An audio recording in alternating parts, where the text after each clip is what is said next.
परमेश्वर की लीला अपरंपार है।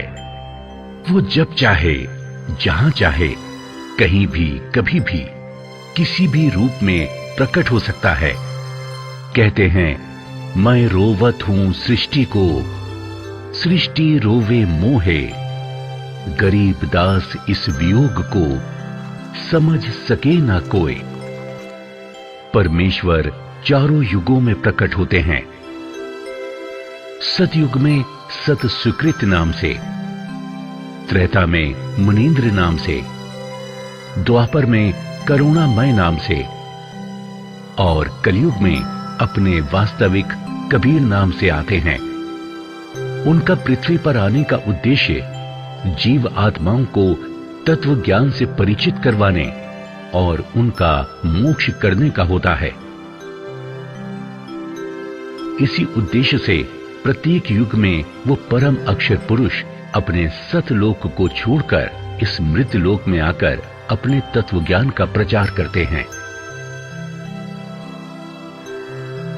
आज से लगभग 600 वर्ष पूर्व भारत, जिसे जम्बू द्वीप भी कहा जाता है, इसके उत्तर प्रदेश राज्य के काशी नगर में सन 1398 में शिशु रूप में लहरताला नामक तालाब में कमल के फूल पर सह शरीर सतलोक से आकर प्रकट हुए और 120 वर्ष लीला करके अपनी इच्छा से सह शरीर ही अपने निज लोक सतलोक चले गए।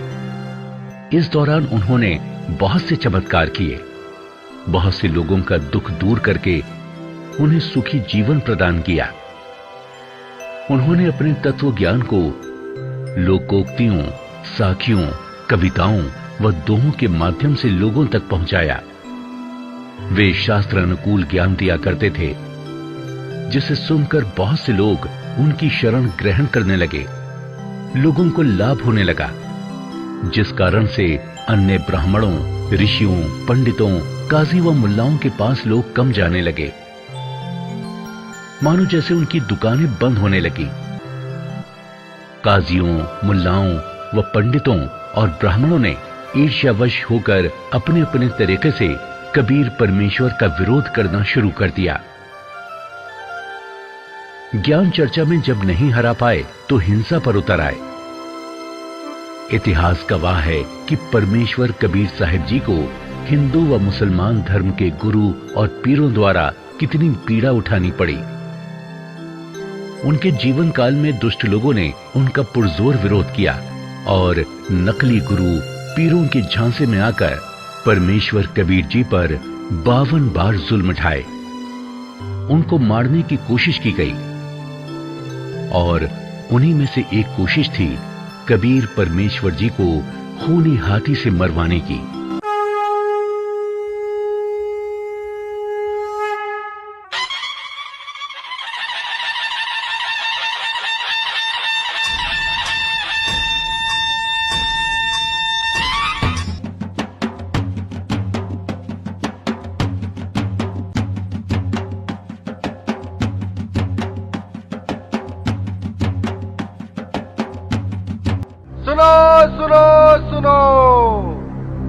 राजा का हुक्म है कि कबीर पुत्र नीरू को कल प्रातः 10 बजे खूनी हाथी से कुचलकर मौत के घाट उतारा जाएगा। इसीलिए सभी नगर निवासी सजा देखने दंडित गृह पहुंच जाए। सुनो सुनो सुनो। हाँ, राजा ने बिल्कुल सही किया। अब की बार वो नहीं बच पाएगा। हर बार बच जाता है, पता नहीं क्या जादू मंत्र जानता है।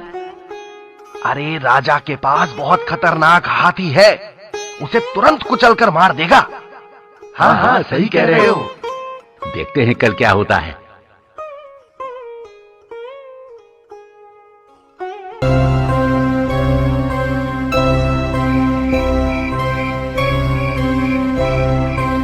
हाँ, सब तैयारियां हो चुकी हैं। हाथी को खूब शराब पिलाना।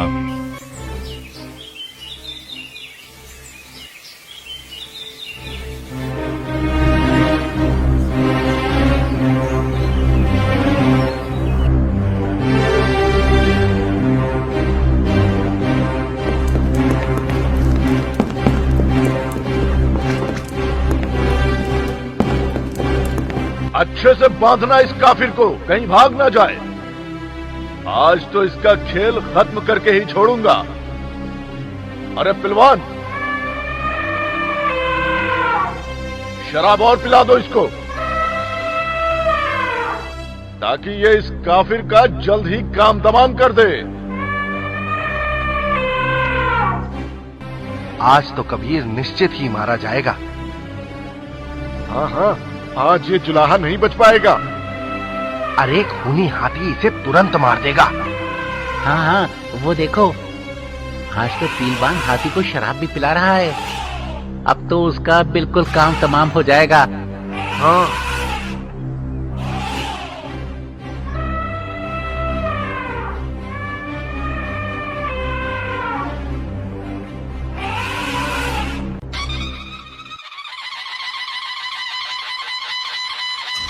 होशियार, खबरदार, दिल्ली के सम्राट सिकंदर लोधी पधार रहे हैं।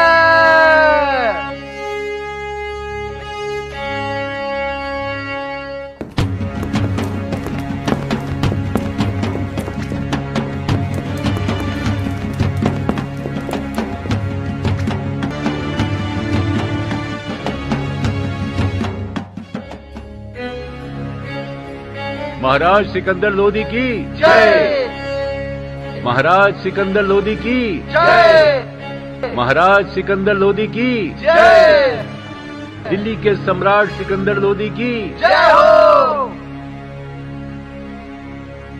आज की दंड प्रणाली शुरू की जाए।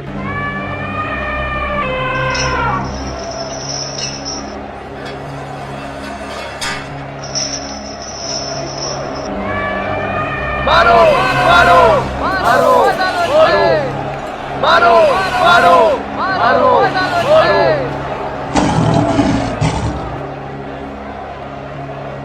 अबे क्या कर रहा है काफिर की औलाद?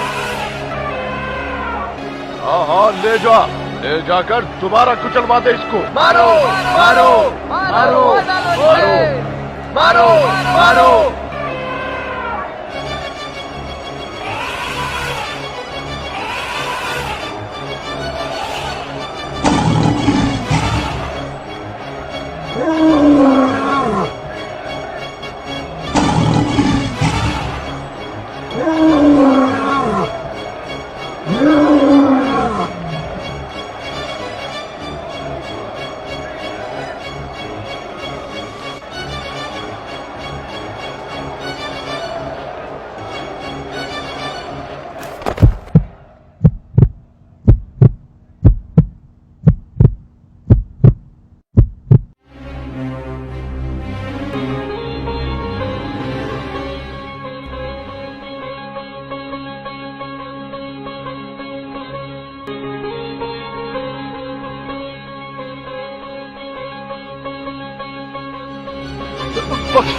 बख्श दो परवरदिगार, सिर्फ अब की बार मेरे गुनाह माफ कर दो।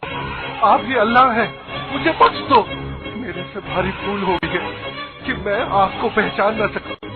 आप स्वयं अल्लाह पृथ्वी पर आए, मुझे बख्श दो, मुझे बख्श दो।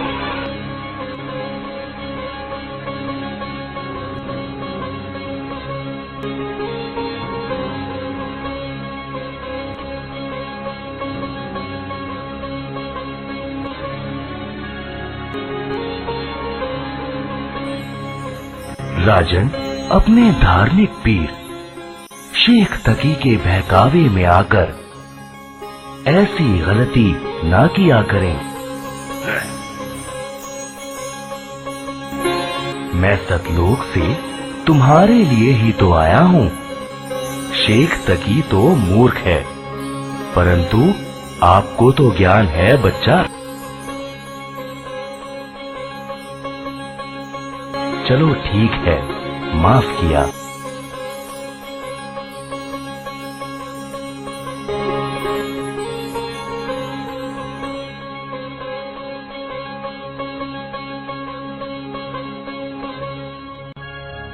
इस तरह शेखत्ती ने अन्य कबीर जी के विरोधियों के साथ मिलकर उन्हें हाथी से मरवाने की भी एक नाकाम कोशिश की, लेकिन मारे नहीं मरे कबीर सब प्रयत्न व्यर्थ रहा।